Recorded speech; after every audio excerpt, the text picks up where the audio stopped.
Alright everybody, welcome to the show. This week's proud sponsor is Club Shop Direct. Club Shop Direct work with non-league clubs across Scotland, providing quality club merchandise, from the humble keyring to engraved glassware, from lapel badges to hoodies and t-shirts. There is a vast range. Clubs who work with Club Shop Direct benefit from their own online shop and CSD fulfil all orders. Give Derek a call anytime on 077 67 432 848 or email at derek@clubshopdirect.co.uk. Thanks for watching the episode, hope you enjoy. Cheers. Alright everybody, welcome to a massive vlog today. Petershill at home at Glasgow, Perthshire. Title decider. Petershill need to win by 2 clear goals, otherwise Drumchapel will win the league title with their superior goals for. Both teams are neck and neck. Drumchapel played all their games. This is a huge one. But on the other hand, Perthshire only need 1 point to guarantee themselves second division football next season. It's going to be a massive game. Let's hope for goals, contentious decisions, everything to make it exciting. It's going to be a beauty. Really looking forward to it up here at Petershill. Windy as it always is, doesn't matter where else you are, it's always windy up here. Let's get into this and let's enjoy it, come on.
Joined by President Peter Sutherland and Vice President Jim Water at Petershill. Guys, how are you feeling for the game today? Oh, really up for it, 100%. I mean, I've hardly slept about this game. I've thought of the highs and I've thought of the lows. It's just been phenomenal. But what I would like to say is, beginning the season we had a terrible start. People were writing us off. And I would take this day if you'd have told me at the end of the season. The players have been fantastic, the management, my committee, fans, the lot of them have just been, it's been brilliant. It's been a roller coaster we've been on, honestly, and now we're getting to the bottom. Hopefully we get this result. I'm not going to lie, I was one of the ones that wrote you off at the start of the season, so it must be great to prove everybody wrong. What does this mean to the local area, a result like this? Well, I think Springburn at one time was a kind of bustling wee town, lots of business and industry, and a lot of our fan base came from, like the Cali for instance, that built all the trains and stuff like that, and a lot of our fans came from there, our committee came from there, so it's good to see some newer guys that have maybe lived in Springburn and then coming back again, because Petershill have been up to right now having a fairly successful season. Right, I'll not take too much of your time. I'm going to ask you to put you on the spot. Can you use a prediction for the score today? Peter, start with yourself. I'm going to go 4-5-0. Very confident. Jim, what about yourself? 3-0 3-0. to Petershill. We're joined by Tam Elvin, lifelong fan of Petershill and also a sponsor. Tam, how are you feeling for the game of the day? Listen, I've been up since 5 o'clock this morning. Seriously, it's incredible. Everything this week has been run about this game of the day, and it's incredible what it's done to all the supporters and the fans. It's brilliant, honestly, it's incredible. You see it an hour before kick-off, it's busy in here, it's getting busy outside, there's a lot of buzz, but I think it's good that it's a final day at home after the hard start the team had this season. I suppose a lot of people didn't expect them to have that crazy run that they had, with I think 17 wins in a row, club 17 record. 17 league wins in a row, unbelievable. It's the fittest Petershill team I've ever seen. The amount of times that you've watched games and in the last 10-15 minutes you've beat teams, it's been unbelievable, honestly. I think that's a lot of credit to Lockie and his management team as well. Before we finish up, prediction, what do you think the score's going to be? I think we'll win 4-1. 4-1. I think we'll go for it. I think there's definitely goals in the team, and I think the boys realise after the wee scare last Saturday that it's in our hands, and I think we'll get and win quite convincingly today. Brilliant, Tam, thanks for joining us, mate. Thank you very much. Thank you. Right, we're joined by Alison Walker, committee member at Petershill. Alison, how's this season felt for you? It's been amazing. It's been nerve-wracking. I think, all credit to those boys out there. It's, there's been the ups and downs. We've got some really, really strong competition within this league. I mean, your St Roch's, your Drumchapel, your Nielsen, all strong, just to name a few. But these boys have come up against them, and they've just rose up to the challenge every time. Surpassed everybody's expectations 100%. with that incredible run. I'll not keep you long. What's your prediction for the day? 3-0 to Peasy. 3-0. Everybody's very confident. I suppose we'll find out later on. Hopefully a hat-trick from Doc. Well, the way he's gone this season, it's likely. Alison, thank you very much You're for welcome. joining us. No Cheers. problem. Thanks.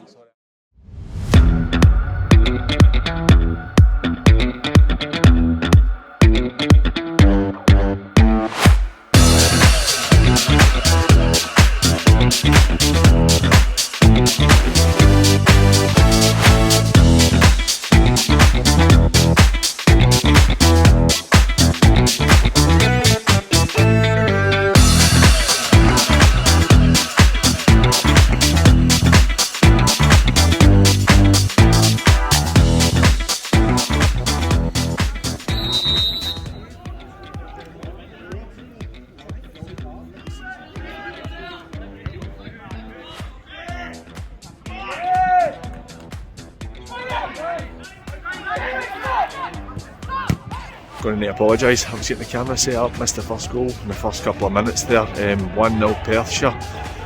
Apologies, I've not missed a goal in a while, so I'll get back into this in case I miss anything else.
Into the second half, it's kind of died down a wee touch. Petershill had a good chance off the post. They're pushing and pushing. Perthshire are only getting anything at it. Petershill got a wee chance, going to run it. Perthshire aren't really pushing forward at all. It's 25 minutes to go for Petershill to win the league. They need to score.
Joined by Ross McCabe, the league-winning goal scorer. Ross, how are you feeling after that, mate? Oh, absolutely brilliant, man. Listen, the boys are over the moon. I didn't think it was going to come, to be honest. It was a scrappy game. Got a penalty, just stepped up and just hit the net, and that was it. I saw you getting frustrated near the end. It was hard because we had to win with the goals, and obviously everybody wants to say failed, didn't they? So it makes that even a bit sweeter just to score. Look, mate, I'm not going to keep you right. 34-year-old. Oh. You're in the twilight of your career, mate. Oh. That might be the last big one for you. Hopefully no, but it might be. No, to be honest. But Ross, congratulations, mate. Well done today. All the best next season, mate. By Martin Laughlin, manager of the Conference C champions, Petershill. Lockie, how do you feel today? Absolutely buzzing, ecstatic. It's been a long time in coming, to be fair. We started the season slow, and there were reasons for that. But since the St Roch's game where we lost 2-0, I think we've been unbelievable. Form, desire for the boys, and we've been chasing because we've been in a lot of cup competitions. So this is the first time we've been top of the league. Drumchapel have led for the first game to the last game and finished and won. So the full season they've went to the top and we've pipped them at the end. A lot of people wrote you off, and I'm not going to lie, I did myself. I thought these were going to have to drop points somewhere. An incredible run, the most consecutive wins the club's ever had. I believe you also had the most clean sheets the club's ever had as well.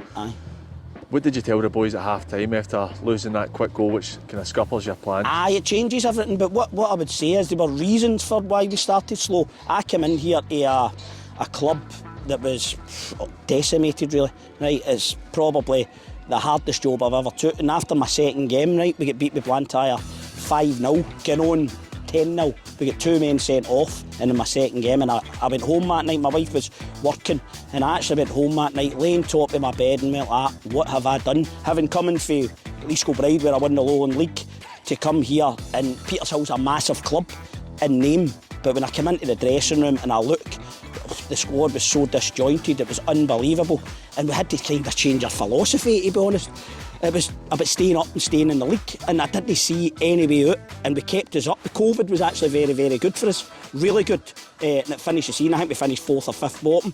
Then we had the year kind of out, and all our players went on loan. I had signed 25, I'd released 18 players and signed 25 players. Then we never had the complex here. That was shut.